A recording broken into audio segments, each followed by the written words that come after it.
Welcome, and thank you for joining for another whiskey review. Today, we're going to take a look at the Bruichladdich Black Art 8.1.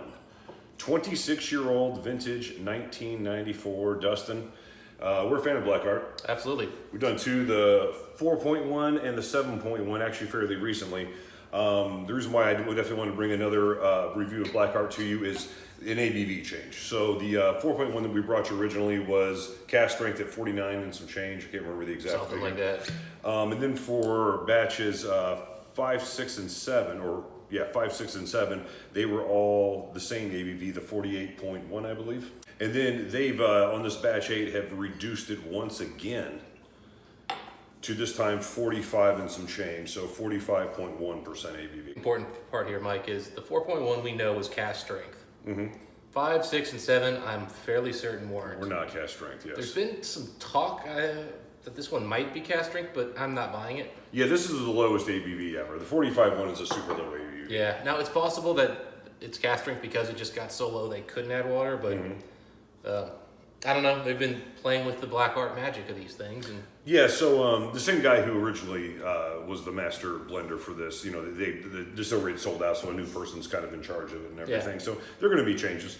I don't think that the 7.1 was really much lesser than the 4.1. I enjoyed that one quite a bit as well as I enjoyed the 4.1. So we'll see what we think of this one. Again, a 45.1% ABV, the 8.1, and courtesy of our good friend Keith from the Malted Man. Yeah, thanks, Keith. Appreciate it.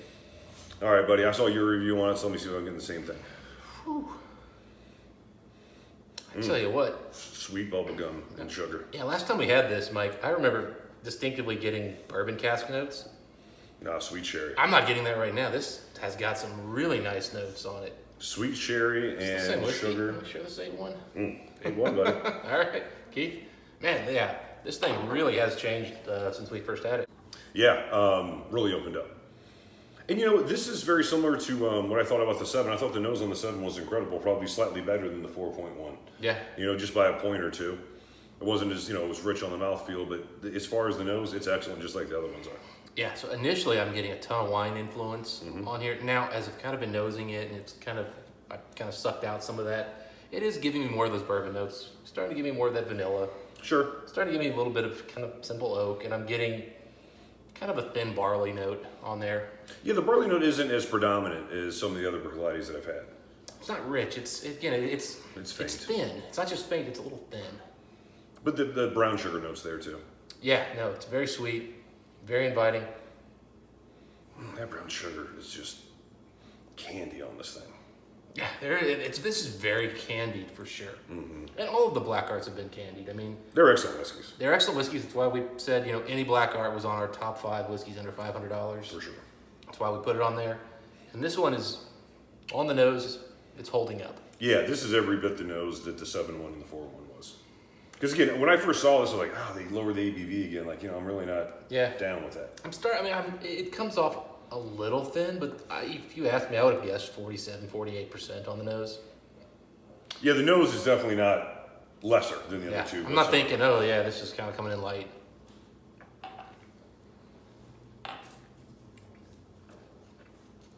Yeah.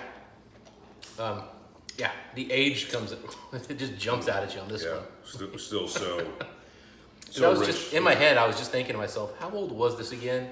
And as soon as I tasted it, I was like, this is over 25. Oh yeah, this is an old, well-aged, very cask influence driven, beautiful sherry whiskey. Again, it's probably a mixture of cask for sure, but there's some good sherry cask in this whiskey. I do think the predominant note on here is bourbon casks. I think they use some first fill casks or very lightly recharred or refilled casks. Yeah, very candied vanilla. Actually, I don't think there's rechar on this one at all, Mike. I'm not getting any char notes. I mean, just nice wood smoke. Yeah, I don't think really any peat, just nice wood smoke. I mean, the sherry note, while it might not be the predominant cask maturation, it is still a big part of the experience. They use some good sherry cask. It's adding just a very nice sweetness and a little bit, something to play off of the bourbon, kind of give it a little different element, a little different angle. So what are you picking up now with water on the nose? I would say the sherry notes are a little bit easier to identify. I get a little bit more fruits, maybe a little bit of a plum to go along with that, dark brown sugar. My first thought was I actually got a little bit more coastal notes here. Picked up a little bit of saltiness, earthiness, maybe, farm raised barley aspects. So the barley note's more predominant for you with one? Yeah, Bruichladdich basically starts coming out now. Like that classic distillery, it kind of overpowers what was prior mostly cask influence. Yeah, you're not wrong. But yeah, you're right. I'm not getting a huge influence of sherry now, but it is a little more kind of berried note kind of coming through. Darker fruits. Yeah, darker fruits, like I said, plum or something like that. Yeah, it's subtle. I mean, I don't know that I would pick out a particular fruit when I'm getting here, but just, yeah, a little bit more. I mean, I would say it's not quite the level, the same palate that the 4-1 and the 7-1 is. I think it's taken a little bit of step back. I don't think it's thin, so I don't think it's really the ABV. I just think it's different. Like, it feels older, but it's a little more subtle with the flavors. A little bit. A little harder to get to, I would say. Yeah, it didn't hold water very well. On the palate, it didn't? Yeah, I mean, it is thin now. The flavors are really nice. They're bold. When whiskeys start getting thin for me, Mike, I tend to prefer sweetness over oakiness, more like the barley character. There's oak and barley here. Yeah, this is oak and barley more than sweetness. Okay. And to me, when those are the two predominant things, I want higher proof because I want those to be richer. Agreed. Whereas sweetness for me can be less intense because I don't necessarily want intensity with sweetness if it's going to be super sweet. So Agreed. this is kind of losing a little bit of It's magic. the magic here. But I will say this. I definitely drink it straight. Yeah. Initially, in my opinion. I think that's where it truly shines. But, kind of what I thought. It's close to where the 4-1 and the 7-1 were. The nose is very comparable. But overall, it's a slight downtick from the other two, in my opinion. Weird as far as the whiskey score in this. Oh, man. I'll go first. Go ahead. 88. Same. Yeah. I was debating an 89 on there, Mike. It's a really good whiskey. And I kept coming back to it. Just got a little too thin. It did. And, to me, again, I say 88. Now I'm starting to go, these are $400. That's maybe. pushing it for me. It's pushing it. I still think you're getting the age, you're getting quality. Is it worth it? I mean, that's really the question. I would still go after the 4-1 first if price is similar. And I do like the 6-1 and the 7-1 a little bit better than this. But, I would still pay $300 for this bottle. Oh, yeah. And I think, if you can get these for $300, which I think was roughly the UK price when it first came out. Great deal, good price. It's properly priced That's for what it is. exactly what it should be, and it's a good bottle for that. Good old bottle, 25-plus-year-old whiskey. And I think this is going to have broad appeal. You don't have to be a sherry bomb guy. You don't have to be a peat guy. You don't have to be a Bruichladdich guy. You just have to like Scotch. So recently we did the Bruichladdich 25, which is about a $400 bottle, right? And this one's probably 5, yeah. This one's probably a little less, 50 to 80, maybe $100 less. What's a better whiskey between those two? Just off the top of your head. Well, I gave the Abuna a 90 and this an 88, so I would obviously say the Abuna. I think I gave them both an 88. I think this one had me thinking a higher score by a little bit. Than the 25? There's more flavor in this. Agreed.